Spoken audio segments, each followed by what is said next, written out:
Sylvester Oromoni papa say they no go bury him pikin at all unless they bring out people when he be say na dem kill him pikin for Dowen college for Lekki inside Lagos, Nigeria. My lovely people, this matter today get as e be strong well. But before we go continue, I go just like make una just take a look at this video, make una see wetin happen to this little boy of 12 years old when they call Sylvester when they for secondary school for inside Lekki, Lagos. Daddy Waka. Daddy Waka. God, where is baby? I'm serious. I'm serious. I'm serious. All I want. What the fuck?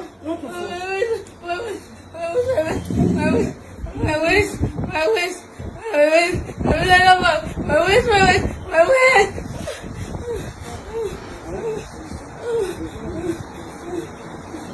How did they do this? They mash you. They mash you with what? With their leg. With too much. They were wearing their slides. Is this type of slippers that mommy is wearing? How many times did they use it? I don't know. I don't.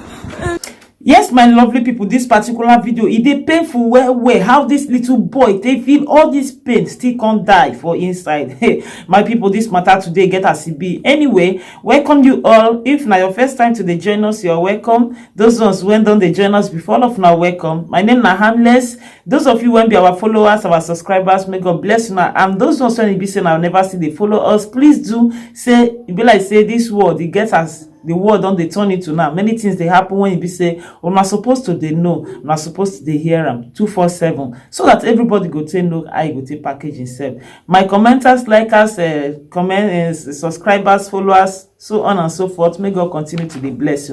Yes, my people, this story matter today. It by get as it be. As now see me so. My mind not dey sweet me at all because of the kind things when I see online. This particular one, so when concern this little boy of 12 years old, just 12 years old, when he named na Sylvester, this one baffled everybody, including me.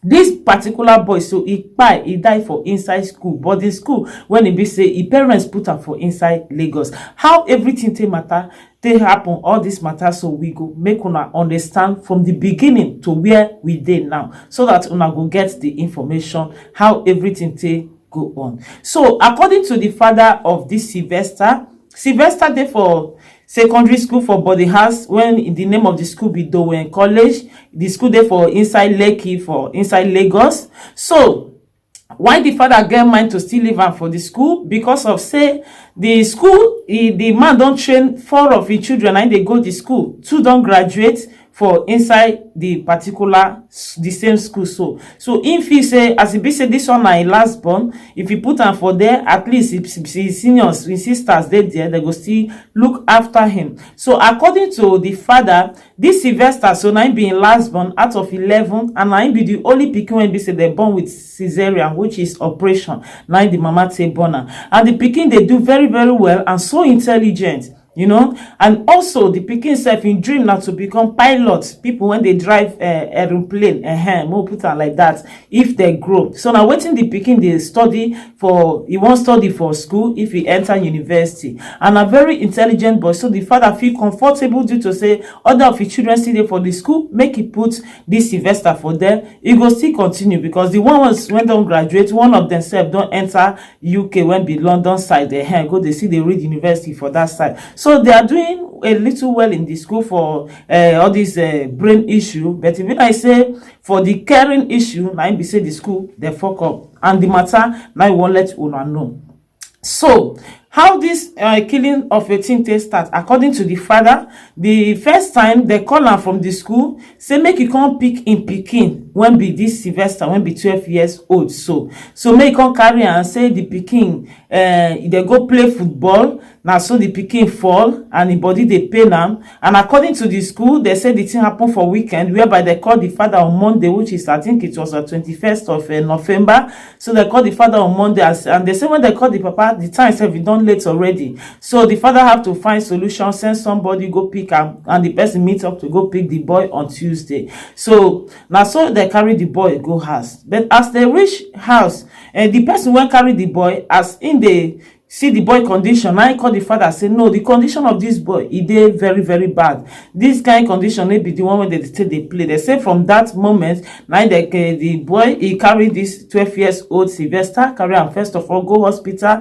for Lagos. So the boy dey shout my leg, my leg. They ask am wetin do you, he say he fall. They ask am wetin do you, the boy Sylvester go say he fall. He no let them know anything.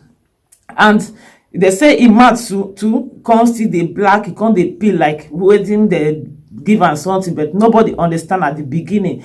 So now they carry am go do x-ray of the leg from the front side. They say x-ray no see anything. If to say person fall, maybe the leg e break, e get fracture, na wetin suppose happen. But the school authority, as the friend go the friend of the father go pick am, the people when the father send, they tell them say na fracture of leg. Say the leg e be like say e break or e dislocate because say e fall where for the play ball. So now make them get the man carry and go do scan. They come see say maybe fracture of the bone or for leg, because they nothing like that. They not see am for scan. So now from there, the boy now come call the parents to let the parents say this particular issue maybe the one when only him go fit do. So the father need to come so that him go continue, because the matter e get as e be. So that him friend and the senior brother now then be they take care of. And due to say the senior brother won't go back to London, so the father need to continue from there. So the father comes so okay. Now they come, they carry this boy. So from Benin when they first carry and go, they rush and go back to Lagos. Now for Lagos, the father need to go pick and again for Lagos, carry and go worry. But he said that very day they not see flight. They won't rush and with flights they go, they not see flight. Every flight, all the whole aeroplane when they go buy ticket, they say they don't full chance not day. So the father need to maneuver to use car. Say you go use car carry, and the next morning he made they stay. He go use car carry and the next morning, then from there he go carry and go worry. So now so they maneuver, they can't reach worry. So as they reach worry, the father go call the uncle. So for the uncle or dies, because the uncle knows something about if person break leg, all those things.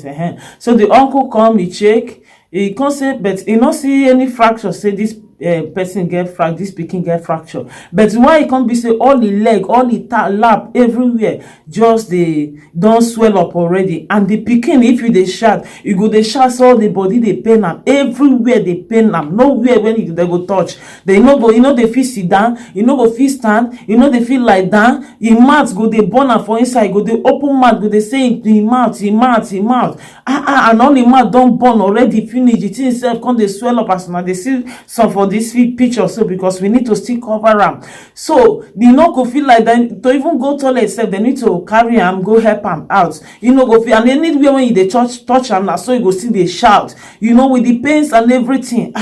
Now so they come say okay, the Kukuma carry the boy go with the big hospital for inside worry there. So the father come call 2 doctors when go arrange make them for carry the boy go. So that very day night the boy come let them know wetin happen. So the boy come open mouth, come tell them say if they ask am, he go say he fall for football. They go ask am, he go say he fall for football. Now they come ask am that particular man, he come Kukuma talk as una go still hear am small for this particular video. They mash you with what? With their leg. So now so the boy come open mouth, he come tell them say see wetin happen to me. Say he not fall. Say he dey for inside in class, about 5 of the boys. Now they let us know say maybe even only 5, say na 6 people, but the boy say na 5. Now he feel, because the way they tell Russia say in they sleep for night. Now so the 5 of the seniors, now so they enter in class, they off the lights, come they beat am with beds on top of him bed where they sleep towards evening time. So as they beat am, he can't fall from him bed. Say they all of them come they match am with leg, Say they match and finish, they beat and finish. Now they carry one substance, one something, come put for him mouth. You don't know what they put for him mouth. So now there, he no reach. When they come, they tell you now, say you say na leg, like I say no, you no go talk, Now there, the family come say show. So now wetin happen to my pikin na be this one. So they gather beat am, but the teachers, the principals, everybody tell us say na football, na football. The boy say he no play any football, he no go any football field. Say na beating, na they beat am. See the boys when beat am. My people, before you know, now know as internet be, na news already broke out for internet. Yes, no say nothing when they hide. Before this one, so news already broke out for internet. Now so if they can find out, say really, now 5 to 6 boys now then beat this boy. Since that day, nobody want talk, everybody keep quiet. If they ask principals, they go say na fall. They go ask teachers, they go ask students, they go say na fall. Now one student come they open mouth, come they talk everything. Now they come they imagine say, okay, wetin happen? Now don't they already they get problem for the school before? Wetin happen? Now they come they investigate and they know the matter. Say right from when this pikin start school, now they come they terrorize them. All these boys so when be the seniors. Now then they thief all the food, they pack everything, they collect money, they wear in shoe, they wear in boxers, he pints everything in trousers, go fit talk, Now then they oppress am since. So due to say in senior sister dey for that school, now make them not touch am that time. But now when e be say senior sister can't graduate, now they can't see body now come enter am. So the senior sister can't still give information, can't still reveal say really altercation don't first happen with him brother and all these boys, because these boys they come meet her one day, tell and say him brother tell them say he don't see him woman body, he don't see pekus. Now the girl say how manage? Maybe my brother no fit talk that thing. So now they come say they can't go gather the boy, say they won't beat the boy. So later now when they gather the boy, now they come they force the boy, they tell the boy say if you talk say no be truth, say you tell us say you don't see your sister body, we go beat you, we go kill you, go doctor whether they threaten am. So now the boy can't agree for the presence of his sister and them, but later he can't explain to his sister say he not talk like that. Now then they force am. So it be like say they already they jealous that particular family. So because of the sister, and the junior one, all of them they come for the school. So it be like say they don't they used to them, you understand? So now from since then now they come and the sister say he don't already report the case to the principal and all those things, but he thinks say they go suspend that particular boy when be the favor. Now they cause all this while so, but they no suspend them. The school in father to be one change them, but due to say children can say okay no problem, may they still continue, maybe na minor case, na minor wahala, may they leave on like that. Now so they tell leave on like that, if not they for change school for this particular Sylvester.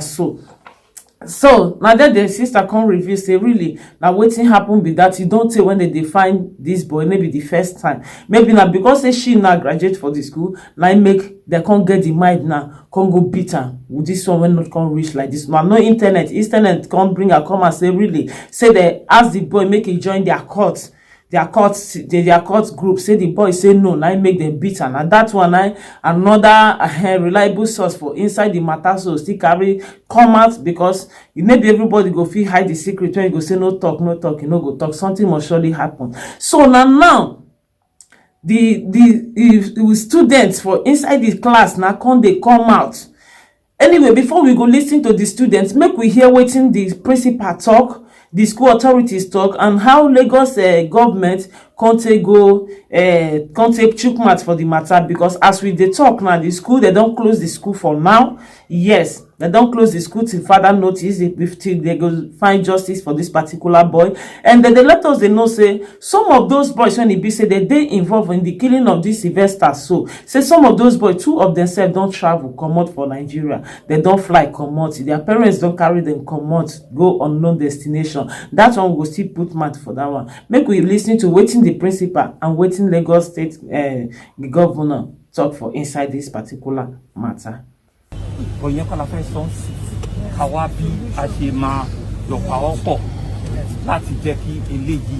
Lagos State government has commiserated with the parents of Sylvester Oromoni Jr., the 12-year-old student of Dowen College, Lekki, who died recently. Speaking on the incident, the State Commissioner for Education, Mrs. Folashade Adefisayo, said it is very shocking and the state is indeed sad about the loss of the promising youth. She stated that a delegation of top-level management staff of relevant ministries departments and agencies, and the police has visited the school on a fact-finding mission. According to Adefisayo, preliminary investigations revealed that the late Sylvester Oromoni was indeed enrolled as a student of Dowen College in its boarding facility and had been treated by the school's medical personnel before the school requested that the parents take him away for further care. She explained further that the state government is in touch with the parents at this difficult time. The commissioner reassured the family of the late Sylvester Oromoni and Lagosians at large on behalf of the Lagos State government that efforts are being made to unravel the circumstances leading. Yeah, okay, my lovely people. Yes, now here waiting the principal, then they talk another tori. But wetin come be the matter be say we can imagine after una hear wetin happen so for inside this video, we can imagine how this particular principal and the school authorities go come dey lie for this particular serious issues when e be say happen, how they want to cover up, and we go still know whether wetin dey happen to that school when e be say they no come fit take care of any of their students when e be say something dey happen to, or why they not even put somebody to secure them in case of these kind things if it warrants. So the one of the students, as this particular Sylvester mentioned the name, he give the name of 3 boys, but one of the students now don't call the name of 5 boys because he said there be 6. This one now one of the roommates when he be say everything happen for in present. So I would like make I read down so that I'm going to understand how everything be. So among the people when it be say they mention say na kill this particular Sylvester. So one na Michael Kashamu, the other one na Edward Brown, another one na Ansel Temile, another one na Favor Benjamin, na be the oga patapata. So another one na Agboro Emmanuel. So 2 of these people now that they give us information say the 2 of these boys they don't leave Africa, they don't even leave Nigeria, nobody know where they dey. And one of them say her mother they work for Zenith Bank, when her mother name be Joy Edodu. They say the mother be they work for Zenith Bank, but since 2016 now the woman resigned. So now the woman picture on what they see so that they talk say anybody when see know and make it send a message if in Peking they go to the school again, the Peking they among these people when it be say this particular incident happen, the Peking day for the school that time, make it at least bring out the Peking so that we go see here in part, we go let the whole world know what really happened. Because this time maybe the time when you go they hide Peking, they're not they hide Peking for this matter, because tomorrow he go do the worst to you. Any Peking when don't get mind to come they do bad thing, you get as be maybe Peking again, that one don't mature. So make I try read wetin the students wetin he talk, because everything happen for inside their present for inside that school.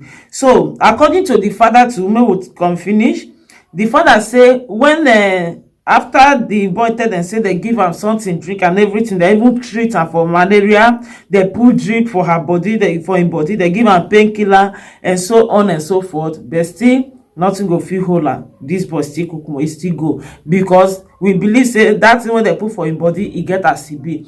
And him father say they don't do autopsy for him belle, they see some liquid for him belle which show say he get wetin they give and drink. So now that liquid now they want to go do test to know the kind thing when be say now they put for him mouth, when they give and swallow, when go burn all the mouth from him mouth reach all the belle, reach all the intestine, reach all the throat. So that one go still come out. So this matter dey serious. Maybe the moments when you parents go they hide your children when they commit this kind of acts, because any minor, any people never reach 18 years when do this kind of thing, maybe minor again, you don't turn to adults, because you get might do wetin adults they do. Now be say you too, you don't become adult, you don't join adults. So make una not talk and say na small pikin they be. And the students say we all want the boys. One of the message say we all want the boys about hitting the juniors. They may think it is small, but even when they hit us and say they are playing, it hurts a lot.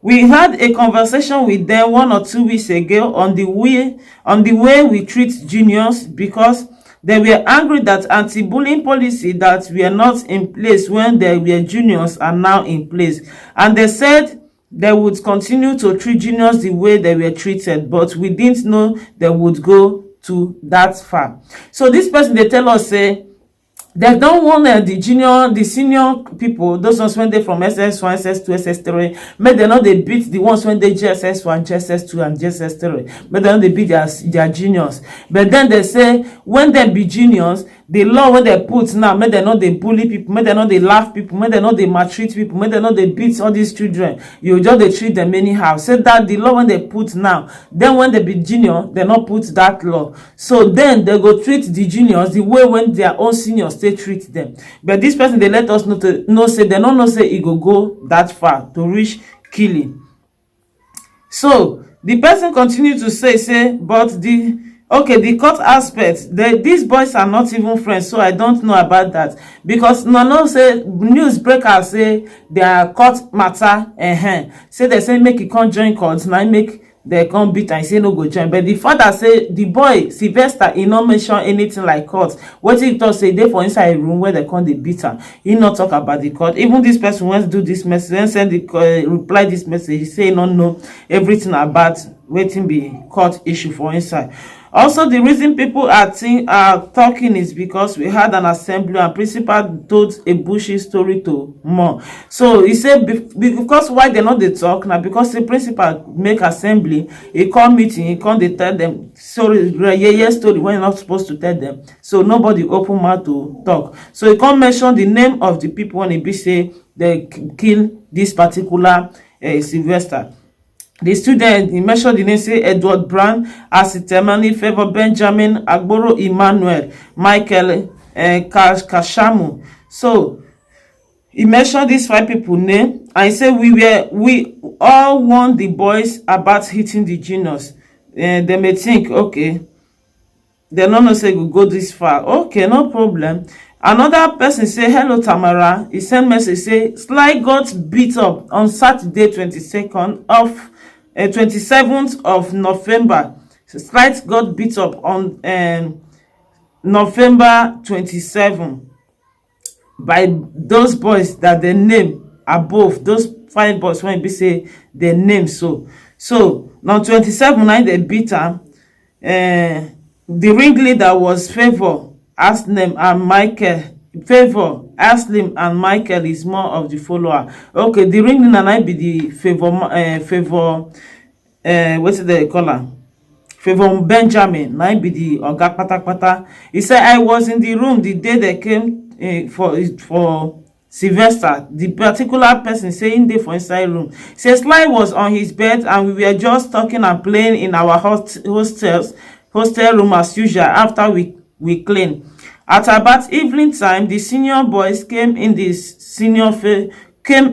And Senior Favor switched off the light. They were holding their belt with them. There were not 5 but 6 seniors, but I don't know what exactly was part of the beating, but I know Senior Edwin was there for sure. So they beat him up. He fell from his bunk, and after they were done, they called us back to the room, and Aslim said the school rules pissed him off, and if we snitch the way Sly did, then would do even worse to us. Sly was still on the ground, and Favor kicked his head again before they left. He said in the morning on Sunday, Sly was on his bed and he complained that he couldn't walk, so the senior called us to their room and said if we snitch, they would know, and that if they ask us what is wrong, we should say he played football.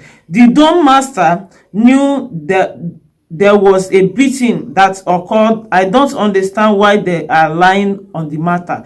The house master, people when they take care of them, they know say they beat this boy up, but they keep quiet.